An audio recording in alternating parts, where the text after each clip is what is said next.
Completely recommended. Save gas very well. Good acceleration, comfort, and space.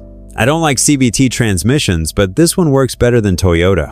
If you're looking a good, fun, and safe car for a new driver, this is the one. The EX is packed with features. I was pleasantly surprised with all the features in the Civic EX.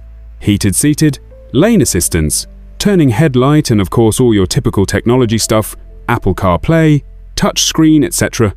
It's typical nice Honda layout with controls. It drives nice. Fairly comfortable for this size of car. Sporty looking. Overall, very pleased with the purchase. We had just leased a 2019 Civic Hatchback EX for my wife. We enjoyed driving it so much, we went back 2 weeks later and bought a Civic EX sedan. Love just about everything about this car so far. Excellent sound system. Good mileage. Just took a highway trip and got 43 mpg. Got used to the CVT faster than I expected. Fit and finish is top notch.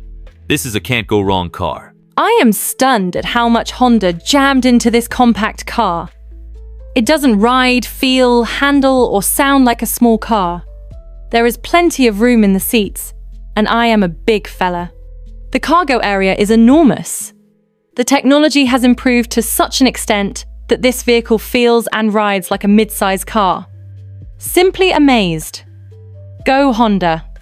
After just 3 months of dealing with extreme back pain, horrible neck pain, numbness in my legs, knees, hips, feet, and ankles, I have decided to sell my brand new 2019 Honda Civic at a big loss.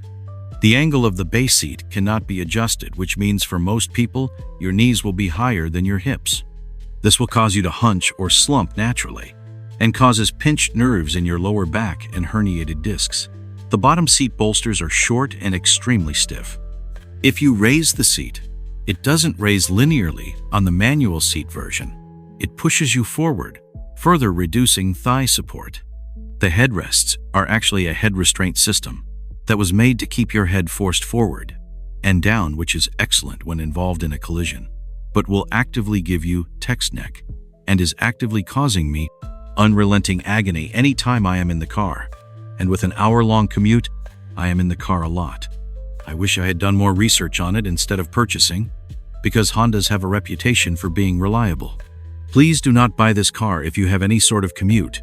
It will take a toll on your body more than you are expecting, and it is not worth the pain and suffering. If I could go back in time and change my car, I absolutely would. It was a great car and fun to drive. Only reason it got a 4-star was dealer, and I guess my mistake was looking for a highway driver car and they sold me the SI. We went through a set of tires every year we owned it. Due to it being a high-performance car, Honda has the tires angled in order to take corners at high speeds and no way to make them straight on that model. It handled great. I've always loved Honda engines and think highly of them, was just disappointed in the lack of sales knowledge selling us a sports car instead of everyday driver. If you're into spending money on tires or only using it here and there, that is the model for you to drive in if it's your everyday driver and you put on the miles. Beware that model, and I assume the R would be the same. Just know going into buying the sport model that if you want any get up and go on the freeway, you will have to get one of the turbocharged engines. The 2.0-liter engine I think is the most reliable, but does suffer from inferior horsepower and okay fuel economy. Apart from that, I love everything else about the car. The manual transmission is so slick and the volume knob is thankfully back where it belongs. Overall, a great car for just about anyone. Still would like to see an updated infotainment like what is in the current gen Honda Accord. The low pressure warning has a major issue. 2 dealers and 6 trips to resolve the issue. Tire was even replaced after we were told that a sticker was left on the tire during the assembly process. That tire was even replaced, and the technician calibrated the warning system. Guess what? Came on again today. 6 trips and more to follow. Do not buy this car unless you purchase an extended warranty to cover the AC system. The coolant used is corrosive and destroys the AC system. Honda knows about the problem and will split repair costs with you 70/30ths or 80/20ths. However, it is an ongoing problem, and if you keep the car, it will happen again and again. Honda doesn't have it listed as a recall. Will not buy Honda again. I recently purchased my 2019 Civic 2 weeks ago in platinum pearl white with tinted windows and looks sharp.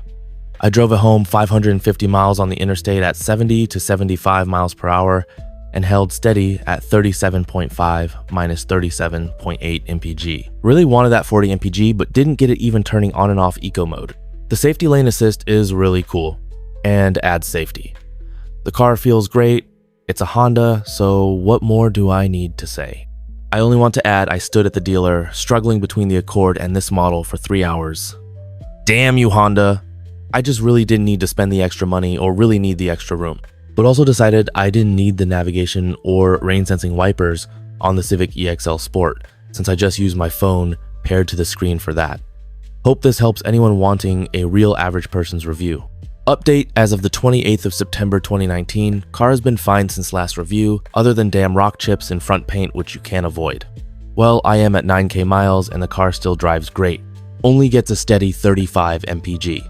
I feel Honda needs a thicker mill paint, at least on the front of the car, or a stronger paint to help with rock chips.